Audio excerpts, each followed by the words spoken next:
What's going on, everybody? This is your boy Eli, aka the Spirit Ambassador, and today I'm going to walk you through how I made this awesome piece of environmental concept art using Tiltbrush.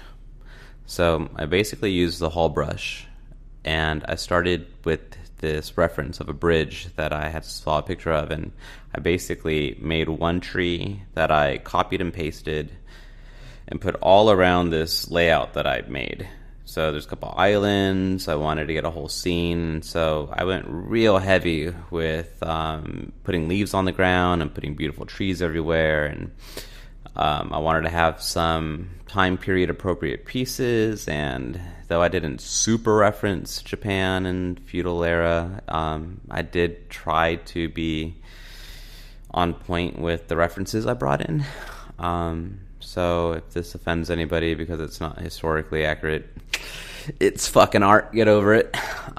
So right here you see me using the tilt brush, and I'm using the mirror tool, and not the spike brush, but the one next to it. I think it's called the loft brush.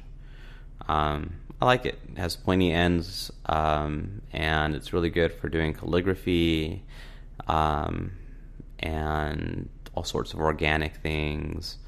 For the trees, I used a splatter brush in a couple different shades of pink, and then I dropped in some dots and a little dash of smoke.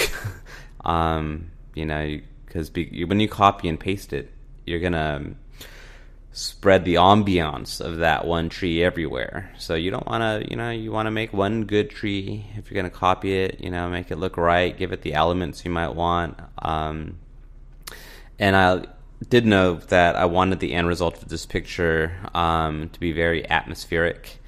And so, I was thinking the smoke, I was thinking fog. And in order to get the smoke in the trees, I put a little bit of smoke in the tree initially. So every paste carries with it a dash of smoke. And on that note, taking a hit. So right here, I'm going to be using the matte Hall brush again, and I'm using it with the mirror, but I stuck a guide under there. The pill-shaped guide, and using a little reference that I saw of these little tree statues, and they reminded me of like Princess Mononoke, and I really like it, and I really like the vibe, and I love in general the spirituality in nature that Japan really respects, and you can tell that they respect that by the fact that they have so many beautiful parks and on bulldozed soil. How you take care of the earth talks about how you feel about it and what you think about it. Down there I had made the focal point. It's going to be that bridge that I had drawn in the beginning, and so I had used a black Hall brush and a bunch of gray ones to make little stones on it. And as you can see, I put a little statue with flowers on his head, and now I can position that statue everywhere, and I don't have to go and mark them all over again. Like, you do it once, done. Measure twice, cut once, you know what they say? So I wanted to build some architecture, and I could have done it in Tiltbrush, but Masterpiece VR was calling to me. I have a reference in there of some Edo period architecture, and I guess my one regret is I should have actually just done the building in Tiltbrush, because the lines would have come out really clean, the little tiny details. Right here I'm making these support structures that you see under the little patios, and the resolution just gets all muddled when you zoom in. It's voxel based Masterpiece VR. It's a really great program with a lot of useful tools. Definitely have been really involved in our XR community, and um, you know, tons of artists that I've come to love are doing great things with it. You should check out Ian Crichton if you have not already. He is working on a 3D kit bash for the remix update for Masterpiece VR. So that's gonna be fun. He builds a lot of sci-fi, punk, cyberpunk. He does awesome graffiti. I don't know. I've done VR with him using Masterpiece VR group sessions, and me and Ian and Henry Schutz and Kevin Ang from the XR Artist are pretty frequently trying to make it happen on Saturdays together, and we've been in VR chat together and the Wave VR, and I love my XR community. You can find our Facebook group at XR Artist on Facebook, but I also have a link on my website. I've kind of like rebranded myself as I've been trying to figure out what the fuck what kind of content I want to produce. Like, I've always been an artist, I've always worked with my hands, but I've never really been able to jump into 3D until last year. I've only been doing 3D digital since October of 17, and so I'm not some master I'm not some master 3D person who's been doing it forever, but I'm an artist, and I work construction, and I know how things are made, and I understand these intuitive VR tools, and master of my own destiny now. I like to join these contests because I like to show that the imagination triumphs. And this is actually my first ArtStation challenge. The challenge is to do there's a number of areas in which you can pick, but I am choosing to do the environmental concept. I need to do 2 environment scenes. I believe they have to be 2 different environment scenes, and so this one came together in the course of this day. I laid out a blueprint, and within the course of 5 or 6 hours, I put the scene together, and played with the lighting, played with it at night, played with it at day. Right here I'm just putting the finishing touches on. That's the loft brush, I believe. Back in the day, I used to primarily only go by my first name, which is Arthur, or my street name, which was King Art. And I had this moment after 2 months of macro dosing DMT and LSD and shrooms after my burning bush moment. And at the end of that 2 months, it was my buddy's birthday, and I was living in San Francisco, right on a main artery on Fallon de Visadero, and my housemate was having a birthday party next door at Madrone Art Bar. And the house was to myself, and I'm like, all right, I'm gonna get weird with this DMT. And but ultimately I ended up in the bathroom hugging that porcelain toilet, and that spirit within me was like, you know what the spirit is?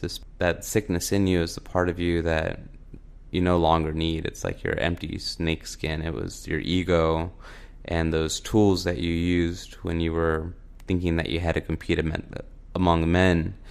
But now that you know about the gods, that other person is superseded. And as it comes out of you, give it a name. And so I'm coughing up this, I don't even know what the fuck. There's something in my core that I'm coughing up. And so I gave it my first name. I said, hey, if you're my ego, which I know that you are, and I used to be like a thug in the 90s. I used to sell methamphetamine and do it. I was a fucking junkie. my pager code back then was 666, and people would used to associate me with darkness because I was one of those motherfuckers who had sleep paralysis for 20 years. You know, I fucked with the Ouija board, and I did a lot of drugs and saw a lot of crazy demonic shit, and didn't sleep and was malnourished and all that fun stuff. And so I also attributed that rebellious one that I had been and adhered that to the sickness I was attempting to purge. I also attached to that what my friends used to call me. They used to call me King Art. And, you know, I'm no king. You know, I've in my spiritual journey, I've become a servant. You know, I serve the cosmic scheme, so to speak. And so I gave it the name King Art, and I said, you know, these are the only names you have ever known, and they belong to you. They don't belong to me. And I couldn't gag all the purge out that night, but symbolically, because I knew I was supposed to, I gave it the name of Arthur, and from that day I never used my first name again. I've always introduced myself as Eli. And one day, my buddy, one of my best friends, Galen, in Santa Cruz, he gave me these bags of cannabis gummy worms, and they're fucking super strong. Like the gummy bears are strong, and he had like the fucking Twizzler size ones, and with that Twizzler size one, I don't know, like I woke up, or like I got home from like being out and my parents were asleep. I was living at their house then. I'm living in Dallas now. And I don't know what the fuck I was thinking, because I'm really sensitive to edibles, but for some reason I grabbed the whole Twizzler. You know what it is? It's because I have like this 3 a.m. zombie, you know, like when I'm sleepy, like there's this part of me that just goes like Pac-Man, munch, munch, munch, and I'll wake up and eat a fucking bowl of cereal at like 3 a.m, like a fucking fat ass zombie, and so I eat that Twizzler thinking I'm gonna fucking pass out, and all my journeys of that year were like checking me for like recklessly consuming drugs, you know, like every time I do that shit, I fucking pay for it, you know, I get challenged, you know, if you show up to spirit school and you raise your hand and you say, hey, I'm here, you gotta expect to get schooled, and, you know, and when you're doing it in advanced stages of spirituality, because what gets revealed to you depends on how much you understand from previous lessons, and if you don't get the message, then you don't move on to the next shit. And so I was really being checked, like, you know, and so this Twizzler has me spinning, and I get up out of my bed and I run to the backyard and I start puking, and I start fucking puking, like arching my back like a fucking cat, and I'm puking and I'm purging and I'm purging, and it's like a lot of dry heaves, you know, like I've done my dinner and then for like an hour, and I was dehydrated. I was calm. In my mind, I was calm. I knew I was going to survive it. I knew I was purging. I knew it. And I knew that I wasn't going to have to call 911, but I knew that I was in for it. And what came up, what finally I got out of it, and I knew it was the thing that I didn't purge way back before, it was oil. It was black oil, about 3 or 4 tablespoons worth, and it floated on the top of the water.